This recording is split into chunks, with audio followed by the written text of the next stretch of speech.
Pemirsa, gelombang pasang melanda perairan di Kecamatan Singkil Utara, Kabupaten Aceh Singkil. Ombak menerjang kawasan Pondok Pedagang di wisata Pantai Cemara Indah di kabupaten itu. Akibat perubahan musim, kawasan laut di perairan Aceh Singkil mengalami gelombang pasang.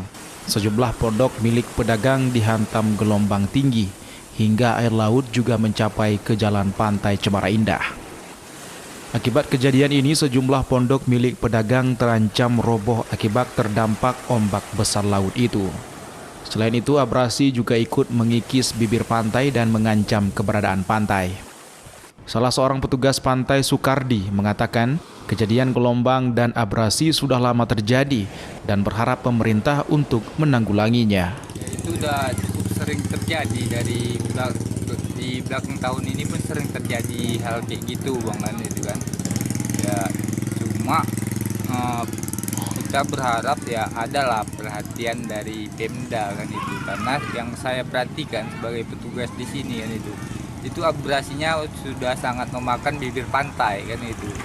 Jadi kalau menurut saya itu cukup diperlukan bronjong dia, Bang. Bronjong. Dan kita pun udah usul kan itu ke dinas terkait, dinas pariwisata, dan dinas pariwisata pun sudah usul ke PU kan itu kan. Nah, cuma sampai sekarang belum ada apanya, Bang, realisasinya belum ada.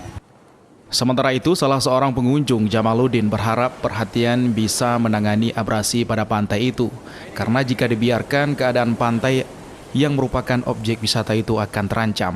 Kita berharap kepada pemerintah daerah, provinsi maupun pemerintah pusat agar memberi perhatian penuh lah kepada lokasi objek wisata Pantai Cemara Indah untuk membuatlah seperti tanggul atau ombak itu, sehingga Pantai Cemara yang setiap tahunnya mengalami abrasi ini bisa terbendung.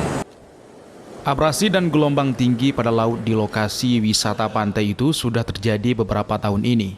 Sehingga para pedagang di lokasi pantai itu juga meminta kepada pemerintah untuk mencari solusi terhadap bencana menahun ini. Karena jika keadaan seperti itu tetap dibiarkan, akan mengancam keberadaan daratan di Pantai Cemara Indah. Dari Kabupaten Aceh Singkil, Suparman Munte, iNews melaporkan.